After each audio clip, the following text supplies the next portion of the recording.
There are 3 layers to what happened in Venezuela, and the last one is the one nobody is talking about. Most people heard the number and stopped there. Over 3,500 dead. Now, confirmed at 5,278, confirmed officially as of July 21st, 2026, with the missing persons count still withheld by Venezuelan authorities weeks after the event. 2 earthquakes striking within 39 seconds of each other, a 6.5 followed by a 7.2, and within hours of the second shock, Baba Vanga's name appearing everywhere, on TikTok, on Telegram channels, on YouTube thumbnails with photographs of crumbled buildings and circled coordinates on maps of South America. The narrative assembled itself faster than the rescue teams could reach the rubble. A blind mystic who died in 1996 had predicted this. She had named Venezuela. She had named 2026. She had drawn the circle before the earthquake drew it for her. That is the surface. That is layer 0. And I understand the pull of it. I genuinely do. A disaster at this scale asks for a frame that can hold it. 5,000 people gone in under a minute demands an explanation that feels proportional. Prophecy is proportional. Prophecy makes the magnitude feel meaningful rather than arbitrary, and there is something deeply human about that instinct. When the scale of a loss exceeds what ordinary language can hold, we reach for something bigger than ordinary language. We reach for prophecy. We reach for a name attached to the idea that someone, somewhere, saw this before it happened, and that it therefore meant something beyond physics and soil composition and budget decisions. But if you stop at the surface, you miss the thing that actually explains what happened. And more critically, you miss the thing that tells you what comes next. Not for Venezuela, but for wherever you are sitting right now. There are 3 layers here. The last one is genuinely uncomfortable, but it is the only one that is real. Before we go deeper, if this kind of content is why you found this channel, the subscription is worth doing now. What it does practically is signal to the YouTube algorithm that this type of investigation has an audience. I spend evenings going through official reports, disaster databases, archived USGS feeds, the NOAA records, the GDAX event logs, looking for the gap between what the news cycle says and what the documents say. The algorithm only keeps surfacing that kind of work if people signal that they want it. Subscribing is that signal, and we have a lot more layers to get through. Now, Layer 1, June 24th, 2026, Venezuela's central coast and the valleys north of Caracas. The first shock arrived, a magnitude 6.5, shallow enough that the energy reached the surface largely intact. 39 seconds later, a magnitude 7.2 struck the same region. Geologists call this a doublet, a specific type of seismic sequence where 2 earthquakes of nearly equal magnitude occur on the same or adjacent fault segments within a short time window. The mechanism is stress transfer. The first rupture redistributes strain along nearby fault segments, which can trigger a second rupture if those segments were already close to their failure threshold. Earthquake doublets are real. They are documented in the seismological literature. They are uncommon, but not unprecedented. The Gaziantep sequence in Turkey, certain events along the Anatolian Fault, the historical record of New Zealand's Canterbury sequences.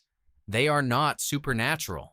They are a recognized phenomenon that seismic engineers specifically account for when modeling risk, because a doublet is particularly dangerous, not just because of the combined energy, but because of the sequence. People who survived the first shock and moved out of their buildings were caught in the collapse triggered by the second, and people who survived both shocks but were trapped in compromised structures had to wait for rescuers who couldn't get through roads blocked by the first collapse. 39 seconds. That is not long enough to evacuate a building. It is just long enough to be in a different and more dangerous position than you were before. Think about what 39 seconds actually means if you are inside a compromised building. The first quake hits. The walls crack. Dust fills the room. Your body is flooded with adrenaline. You make a decision: stay or move.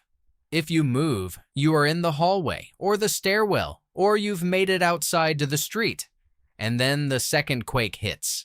And whatever position you chose in those 39 seconds, that position determines everything that comes next. Not your intelligence, not your preparation, not your fitness. Just the decision you made in 39 seconds with incomplete information and your nervous system running at maximum. The comment threads in the days after the event were full of survivors describing exactly this. The terror was not only in the shaking, it was in the silence between the two shocks. 39 seconds of silence in which nobody knew whether it was over. In La Guaira state, approximately 80% of buildings collapsed. Across the central and northern regions, the damage assessment produced by satellite analysis identified roughly 58,870 structures as either damaged or destroyed. Not estimates based on extrapolation, counts based on imagery comparison before and after. 58,870 structures. The death toll the title gives you, over 3,500, was already a floor that the event had risen above by the time the news cycle anchored to it.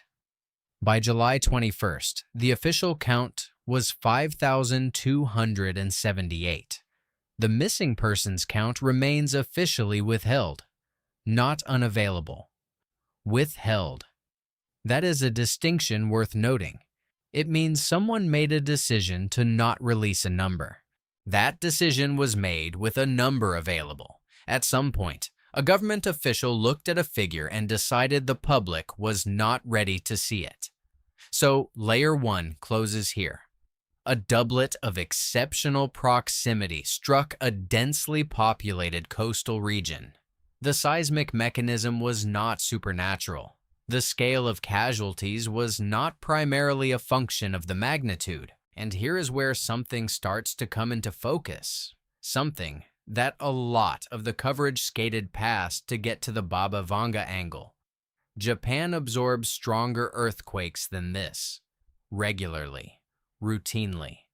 A magnitude 8.0 in Japan does not produce casualty counts that look like what Venezuela produced from a sequence of events that never exceeded 7.2. The comparison lives in the back of anyone paying attention to this story. You've seen it in the comment threads. People framing it as geography. That Japan is an island nation with a different tectonic context, that it's a wealthy country, that the comparison isn't fair. And some of that is true, but it's not the whole story. And the incomplete version of that truth is the first layer of comfortable explanation that stops people from asking the next question. Here is the next question. If this were just about wealth, then what we'd have is tragedy without document trail. Systemic poverty producing systemic vulnerability. A horror with no accountability, no record, no moment at which someone sat down, wrote the truth, and was ignored. But that is not the situation. Layer 2. Elena Oliver Saiz is a structural and seismic engineer with years of work across Latin American building stock. She was interviewed in the days following the earthquake, and she quantified something that most people intuit but cannot put a number on. She said that fewer than 25% of constructions in Venezuela comply with seismic standards. She placed that against Chile, a country embedded in the same tectonic reality, regularly absorbing far larger earthquakes, where the compliance estimate runs above 75%. 25% versus 75. 1 in 4 buildings in Venezuela meets the standards that the engineering community has established as the minimum for seismic survival. 3 in 4 do in Chile, and Chile's earthquakes are not smaller. The largest earthquake ever recorded by modern instrumentation struck Chile in 1960, a magnitude 9.5. Chile has been absorbing catastrophic seismic events for generations while the death tolls have steadily declined because the infrastructure evolved to meet the risk. What changed in Chile? After the 1985 Valparaiso earthquake and again after the 2010 Mall earthquake, a magnitude 8.8 that would have leveled cities elsewhere, Chile made consecutive decisions to enforce seismic construction standards rather than defer them. The decision was not popular with developers at the time. It was expensive. It added cost and complexity to every project. But it was made, and it was enforced. And by 2026, the Chilean building stock reflects 4 decades of that decision compounding year over year. Venezuela's infrastructure did not evolve in that direction. The reasons are multiple and not simple. Economic collapse, political instability, oil revenue dependency that made other forms of long-term institutional investment hard to sustain. But the reason doesn't change the physics, and the physics doesn't care about the explanation. A building that was never reinforced will respond to seismic amplification the same way, regardless of why the reinforcement was never done. The gap that Elena Oliver Saiz quantified, that 75-point difference in compliance, is part of the frame, but it's still not the deepest part. Here is the mechanism underneath the numbers. The soil beneath Caracas and the northern coastal valleys of Venezuela is soft, unconsolidated sediment. Alluvial deposits laid down over millennia by rivers cutting through the coastal mountain ranges. This type of soil does not behave like bedrock when seismic waves pass through it. It amplifies those waves. The technical term is site amplification, a well-studied phenomenon in earthquake engineering that explains why Mexico City in 1985 produced such catastrophic results from an earthquake centered hundreds of miles away offshore. The soft lakebed sediments beneath the city's historic center turned moderate seismic energy into an extended, amplified shaking that destroyed thousands of buildings that would have survived on harder ground. The same physics applies in Caracas, the valley the city sits in, the coastal plains north of it, the sediment-filled lowlands. All of it acts as a basin that catches seismic energy and amplifies it. When that amplified energy reaches unreinforced concrete, the building fails in a specific and consistent way. The floors separate. Each slab loses its lateral support and falls onto the floor below it, compressing what was between them. The engineering literature calls it pancake collapse. You have almost certainly seen photographs of it from previous earthquakes, even if you didn't have a name for it. A multi-story building reduced to a stack of slabs, a fraction of its original height, each floor pressed flat against the next. This mechanism is not random. It is not unpredictable. It is the expected failure mode of unreinforced concrete buildings on soft soil when subjected to sufficient seismic energy. Every structural engineer who has studied Venezuela's building stock has known this. The combination of soft soil amplification plus low compliance with seismic construction standards plus high population density in the affected zones is not a mystery. It is a risk profile with a well-documented outcome. And here is where Layer 2 changes the frame. It is one thing to say that Venezuela's buildings were poorly constructed. It is another thing entirely to say that someone specific, a team of professionals with institutional backing, sat down, studied those buildings, modeled what would happen if a major seismic event struck, wrote a detailed document about the results, and handed that document to the Venezuelan government. That happened, and the date on the document is 2005. Sit with that for a second. A document exists. It was produced by experts.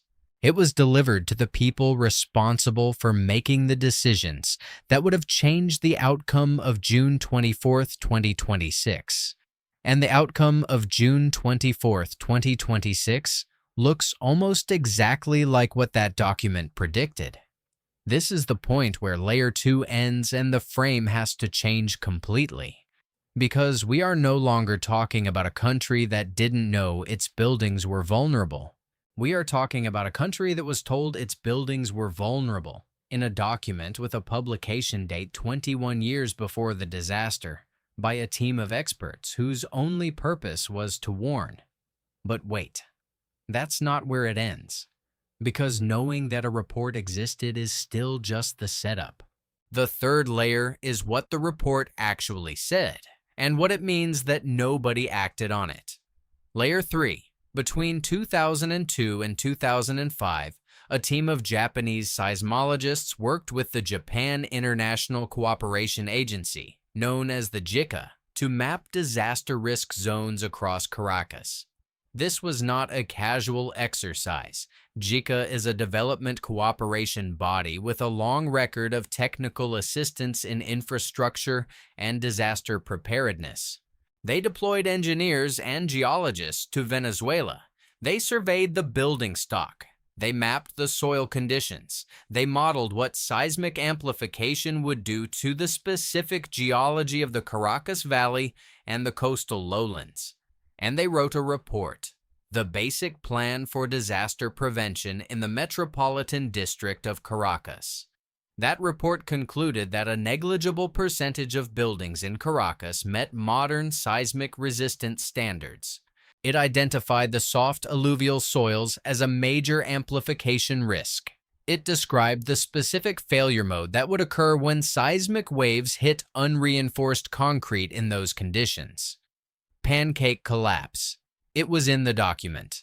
The mechanism that killed thousands of people in June 2026 was described in technical detail in a report filed with Venezuelan authorities 21 years before the earthquake struck. And the report did not stop at diagnosis. JICA teams proposed reinforcements. They outlined a structural remediation plan. They provided a framework for how the Venezuelan government could address the vulnerability, which buildings to prioritize, which zones face the highest amplification risk, what kinds of interventions would reduce casualties in the event of a major seismic event. The report was not vague. It was specific in the way that expert risk assessments are specific when the people writing them believe they are writing something that will be acted upon. Think about what it takes to produce a document like this. A team of engineers travels from Japan to Venezuela. They spend years on the ground mapping, measuring, modeling. They produce a document with enough technical rigor to withstand peer review. They deliver it to the relevant authorities with the expectation that it will form the basis of a policy decision. And then they return home, and the document enters the archive. And the years pass. That plan was never funded. It was acknowledged.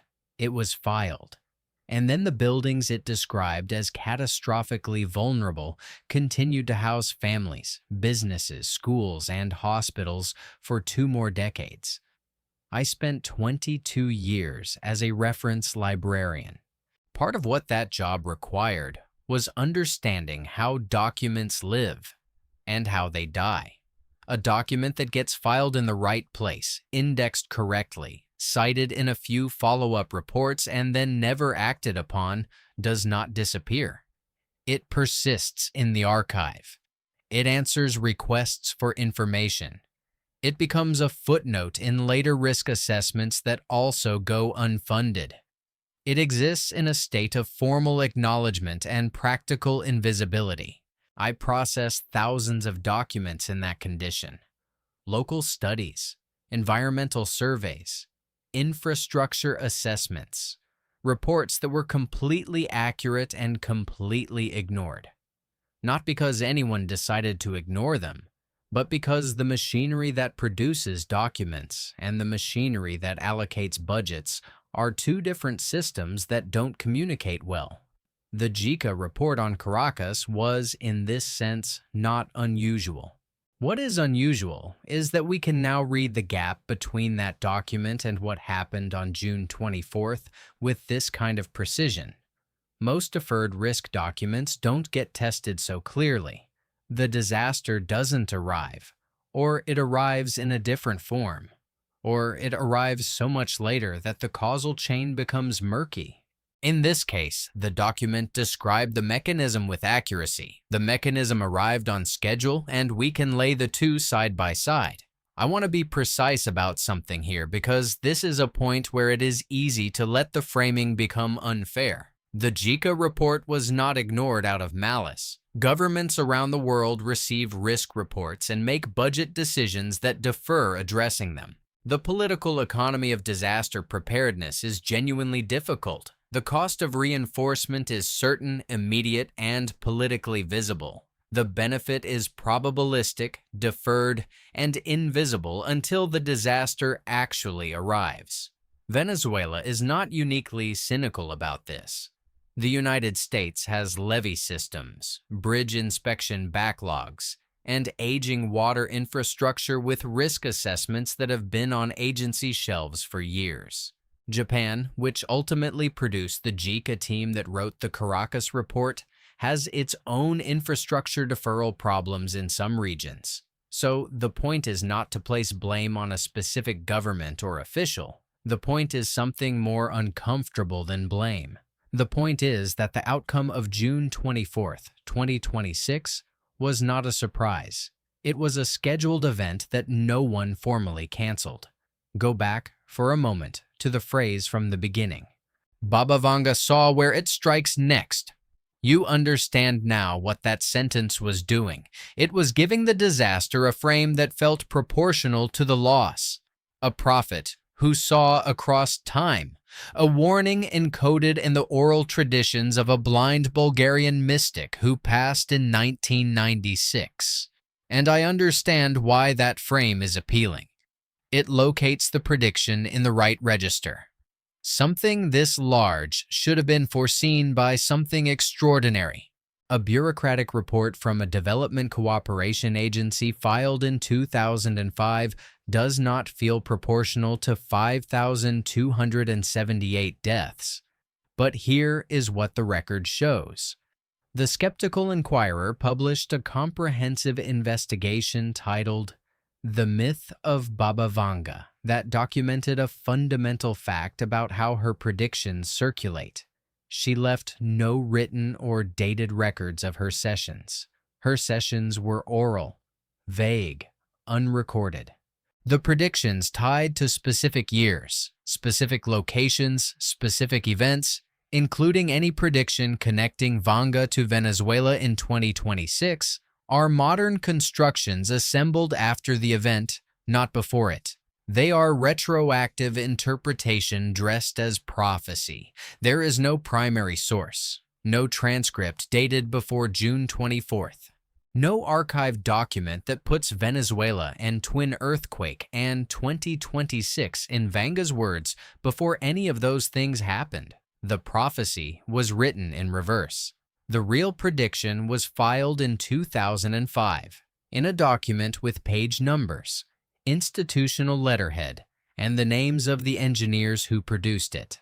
That document described, in technical language, what would happen if a significant seismic event struck Caracas before the building stock was reinforced. It described the mechanism. It described the zones of highest risk. It identified the soil amplification factors that would multiply the damage beyond what the raw magnitude number would suggest. Nobody posted that report on TikTok. The prophet in this story was a bureaucratic process that understood the physics and described the outcome 21 years in advance. And the reason Baba Vanga's name spreads while JICA's name does not is that the JICA report asks something of us. It asks us to look at the political economy of risk deferral and see ourselves in it. Vanga asks nothing. Vanga assigns the outcome to a force outside human control. The JICA report assigns it to a budget meeting. That is a harder thing to sit with. It is harder because it is actionable. Prophecy that originates outside human agency leaves us with grief and wonder, and maybe a certain sense of fate.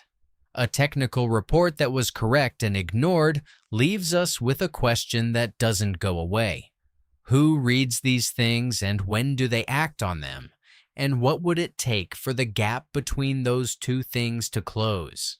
There is also something specific that the Baba Vanga narrative costs us beyond the false comfort. When a disaster gets framed as prophecy, the implicit message is that it was inevitable, that the sequence of events was set in motion by something outside human decision-making, and that human decision-making couldn't have changed the outcome. That framing is factually wrong in this case, and the wrongness has consequences. Because if the disaster was inevitable, there is no point in asking what report was on what shelf. There is no point in demanding that the next report be acted upon. There is no point in changing the budget process that decides whether risk assessments become reinforcements or footnotes. Prophecy doesn't just explain the past. It forecloses the future. How do you audit a miracle? How do you hold a vision accountable? The mythological frame is, in a very specific and practical sense, a permission slip for inaction. And in cities where the next JICA report is already filed, already accurate, already waiting, inaction has a cost that compounds every year until it arrives as a number. There is no clean answer, but the question is the one that matters. The layer zero of the next disaster, wherever it happens, is almost certainly a document sitting in an archive right now. Accurate, dated, filed, and deferred. There is something worth supporting here before we get to the last layer. This is the type of investigation that takes time, not because the information is hidden, but because the gap between the available record and the circulating narrative requires someone to sit with primary sources long enough to see the difference. The JICA report is not classified. The Elena Oliver Saiz interview is in an accessible publication. The skeptical Inquirer documentation on Baba Vanga's record is cited in academic contexts. But assembling these pieces, tracing the gap between what the disaster looked like on TikTok and what it looked like in the engineering literature, takes the kind of sustained attention that doesn't fit a 24-hour news cycle. If that kind of sustained investigation is valuable to you, the super thanks button is one way to say so. It doesn't go to the platform. It goes directly to the people doing the work. And the work continues because of it. Layer 4. Here is the part that is about you. Somewhere in the mental geography of anyone who has stayed this far into this video, a question has been quietly assembling. Is this just Venezuela? Is this a story specific to a country with a particular political history and a particular compound of poverty and institutional failure? The honest answer is no. The new Madrid seismic zone runs beneath the central United States. If you are in Missouri, if you are in any of the states that straddle that zone, you live above a fault system that last ruptured catastrophically in 1811 and 1812. Those earthquakes, which occurred before modern instrumentation, are estimated by geologists to have been among the strongest ever to strike the continental United States. They were felt as far away as the eastern seaboard. The Mississippi River reportedly ran backward for a period. Church bells rang in Boston from the ground vibration. The buildings above the New Madrid zone were not designed with active seismic risk modeling in mind, not in most cases. The cultural memory of 1811 fades over 2 centuries. The last rupture is 200 years in the past. Urban development in the affected region proceeded for 2 centuries without the seismic awareness that would have been standard in California or Japan. The soil in the Mississippi River Valley and in the river valleys of Missouri, Tennessee, Arkansas, and adjacent states is soft alluvial sediment, the same sediment type that the JICA report identified in Caracas, the same type that amplifies seismic waves, the same type that turns a moderate earthquake into a catastrophic one for unreinforced structures above it. There are risk assessments for the New Madrid zone. They have been filed. They exist in the archives of FEMA, of state emergency management agencies, of university seismology departments that have spent decades modeling what a repeat of 1811 would look like in 2026.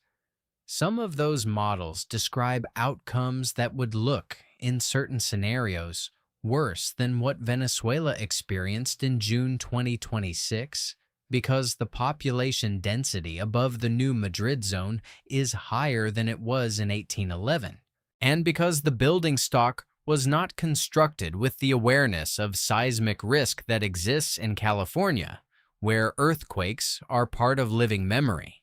I have a personal relationship with this question. Springfield, Missouri, where I've lived for most of my adult life, sits at the edge of the zone. I spent 22 years as a reference librarian, building a career around the principle that you verify a claim before you accept it, that you look at the document, not the summary of the document, not the thumbnail about the document. And when I started building my own database crossing prophetic historical texts against real-time disaster feeds, the USGS reports, the NOAA records, the GDAX event logs, the New Madrid entries were some of the first I added, not because I wanted to be frightened, because the record was there and the record was specific, and ignoring the record because the last event was 200 years ago seemed like exactly the kind of reasoning that left Venezuela with a JICA report on a shelf in 2005. I remember the specific afternoon I found the first FEMA modeling study for the New Madrid zone in my personal database. This was a few years ago. I read the damage projections for a moderate rupture. Not even a catastrophic one, just a moderate one. And then I looked out the window of my house and tried to calculate, from what I could see on the street, what percentage of the structures within a 1-block radius had been built with seismic reinforcement in mind. I couldn't calculate it. I don't have the engineering training to read a building from the outside. But I knew enough from the document in front of me to understand that the question was not academic. And I knew enough from 22 years of working with deferred action documents to understand that the existence of the FEMA study did not mean that the buildings on my street had been reinforced. I've thought about my own house, my own neighborhood, the soil under my street. This is not an abstraction for me. And I suspect it is not an abstraction for you either, wherever you are. The mechanism that killed people in Venezuela on June 24th was not prophecy. It was soft soil, unreinforced concrete, and a document that described the outcome accurately 21 years before the event and was not acted upon.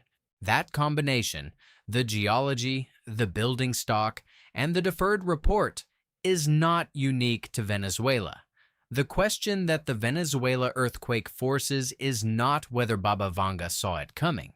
The question is, what report, in what archive, right now, describes the next one?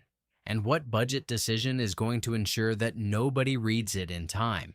That is the real layer zero of the next disaster, not a prophecy, a filed document, a risk assessment with a publication date, a recommendation for reinforcement that was received acknowledged, and deferred. The buildings in Caracas did not fail because of fate.